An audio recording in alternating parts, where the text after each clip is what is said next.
And I want to be very bold on this and tell you why we always have a problem between the assemblies and the speakers. You know, county assemblies are political houses. Whatever is done there is politics. These are politicians who come together. And even though we say that assemblies are independent from the executive, but we've had a scenario where the executive will try to kind of infringe, direct the activities of the county assemblies. And they do so using, through, of course, the chair, who is the speaker of the county assemblies. So the speaker of the county assemblies must know when to balance the interest of the executive and the interest of the assembly. And that is really very, very, very, very important. And even as we say that the county assembly of Nairobi should respect the court order and the court pronouncement on the role that is before them, we must also look at the bigger picture that going forward into the future, how do we improve the relationships between the speaker and the county assemblies? Because I tell you for free that very many county governments, you'll find that the governors will want to pocket the members of the county assemblies, will want to interfere with the operations of the assemblies in a good way, in a view of having his interests being looked for on the floor of the houses. And this is where the problem comes from. So it is, and also the members of the county assembly should go through a thorough induction programs upon the election, on the basis of what is the role of the speaker, what their role is, what are some of the dispute resolution mechanisms that they're supposed to follow, the procedures to be followed when you want to impeach anybody, whether the county executive committee member, the speaker, or the governor, so that they are completely informed of the law and they transact their business in accordance with the law. Okay, Honorable Beatrice ELACHI, maybe just to get from your experience, and it's not just Nairobi County Assembly where we've had issues between the MCAs and the Speaker. What do you think is driving this, if it's not purely resources that are surrounding some of that, and maybe it is because some of the speakers are doing their job in terms of oversight? Well, I think I will tell Mheshimiwa, you know, we brought in county assemblies to mirror Parliament. So if Parliament is working, I've never seen, even when I was Mheshimiwa, you'll go and fight the Parliamentary Service Commission. You follow the regulations of the Parliamentary Service Commission. Now there are regulations you are given, like these ones of SRC and the rest. And within the board, which is like a Parliamentary Service Commission board, you ensure that whatever is given for members. I'm a politician. There's no way I will allow my members to suffer. But I will have to look within the law and ensure you follow what the law says. If SRC has said you can only have 3 committees, I would want to ask Mheshimiwa, when county assemblies decided, it is the majority leader who decides how you sit in a committee. So if you are not his friend, you have no committee. Where is it in law? And that's why I'm saying Parliament, and Senate especially, has to relook at all these issues. It is wrong to make the institution very political. When you decide that it is you who will be employing, so you bring your relatives, and the board cannot question. And then you have also a clerk, who when you tell the clerk, him himself is in, nepotism is so high in county governments, so high, that you find in every department, you have your RLA there to take care of every document that moves. So if anyone wants to talk about it or you question, they now come and gang up. It is wrong. And I'm telling you, for me, the most important thing is if we will follow what Parliament had given us as law, how the board has to work, then we must relook at. Yes, we have to go back to Parliament and relook at that board and say, if these are the issues, then how do you bring in and Parliament did it so well to say, if you're a majority leader and minority leader, you're not supposed to be sitting on the board. But today they sit. Yeah. So it is just impunity. And the political parties that are supposed to also reensure things are working better, because it's the political party that is supposed to appoint one person. Then they come and you go through competitive process, but they are from the same way we do with the Parliamentary Service Commission. Is the same way. But you find even the political parties are not listening. So in the end, you have impunity, and then they feel, we don't need to abide in any law. After all, we are above the law. We are doing it, and it is working. And, they are led and to then go the away with it. institutions they need to help again, the control of budget, and where we go for a central bank. This is where you are withdrawing the money, yeah? Why can't the control of budget just ask, fine, you had a board meeting to agree these are the resources you're going to use. Where is the letter of the board attached and signed by the chair? All right, Honorable Dege, how do we get rid of this impunity given that it's a total disregard of the law?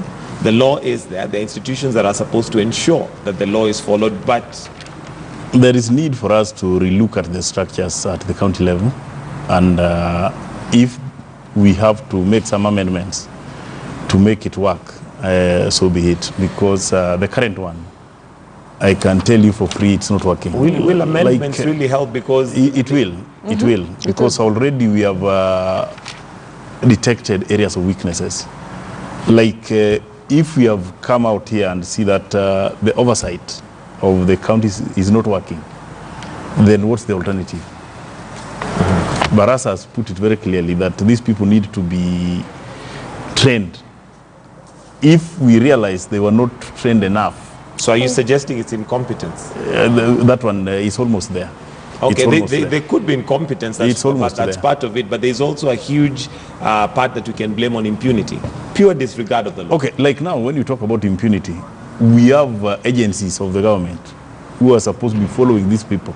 Like the way Madam ELACHI is putting it, we talk of employment, and you can trace the trail of relatives in departments, and you can clearly tell how they are employed. This is something which can be followed. And that's why I'm asking whether amendments will help, because there is a law against that, but that law has been disregarded. So what difference will it make by changing the law when that has been disregarded? You know, the way Parliament, National Assembly operates, every committee has a legal counsel and a sergeant at arms, where during your deliberations, the legal counsel will be able to guide you whether if you are within the law or you are outside the law. I don't know if the same applies to the county assemblies, because ignorance of the law is not basically to mean incompetent. You must be a very competent member of the county assembly, but you are ignorant of the various provisions of the law on a specific subject matter. So this is what we are saying, that we must look into the operations of the county assemblies. Do you have enough, legal counsels to be able to guide the committees on whether they are committing an illegality or they are within the confines of the law? This is what should be done. And also on matters of the county public, the county assembly board, service board. We should look at its composition. I know at times when you are when you are putting up that assembly, you may want to bring some people from certain political class because they were your friend. You should. This is a body that the people who sit on it must be completely highly competent, not puppets of certain leadership in the assembly to be able to come and advance the agenda. So if that is not happening, Honorable Didmas Baraza, what is the solution? Because that is already within the law, those provisions have been made there, and there are safeguards that have been put there to ensure that the people that sit on those committees and those places are competent. But you're saying that so far it seems that some of them may not be competent. They should be looked into, and they should be given the requisite training, because you can't just wake up and remove them because they were hired, by following the law, but representing certain political class. You need to look at their skills. They must be properly trained. And going forward into the future, when their term expires, composition of those boards should completely be on the basis of meritocracy and competent, not on the basis of political goodwill, political allegiance, and political loyalty. All right, Honorable ELACHI, there is something Barasa said, which I want just to highlight a bit. You know, if we have the law, the way you're putting it, and we have realized the law is not being implemented to the latter accordingly. Yeah. there is need for us to enforce that law to be implemented. Like now when you talk of the board and the way it's being composed is not competitive. We should ensure it's made competitive, because the current boards we are seeing currently are, I would say, a composition of people serving an individual, serving the interest of an individual. And isn't there a law that dictates how that should be done? It's the process there. of Yes. having the It's there. So the question is, if the law is there and it's completely been disregarded, what difference will it make if we amended that law? It's the same people running. I'll give we you an enforce it. example of, I'll give you Nairobi, without being biased. Nairobi, we've been with this board since I left. It is the majority leader, minority leader, and the Sitting acting in the clerk, board.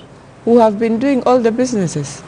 And now with the speaker, who is also an MCA, they have sat and they have transacted business. But these institutions, as we say, controller has never questioned, central bank has never questioned. How? And I think that is where we even ask ourselves, do we need those institutions? I don't know. I think even Parliament used to be more strict when we didn't have these commissions than today. Because if it was Parliament, you just put in and you say, no, you must abide with the law, or you face the whatever. But these institutions are there. Then when things have worked and have become very worse is when now you see them coming out. You know? You've waited until Parliament has spent 830 million. Then you come and now tell them, people, we want to refund. Refund that money. How? Yeah, those are the things I'm refusing. So now are the then. institutions the problem that we have? Because Yes. These too many institutions we put in place, by the way, made loopholes of people playing with the law. And that's why impunity is so high. Because what will you do? You're just there, you'll recommend then.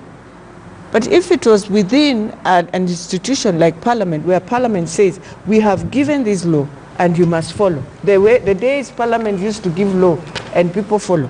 And if you don't, you are called. And if you fire, you are arrested. It used to work. But today, we are in these challenges because of the loopholes within the institutions. You see, Michael, I just want you to look at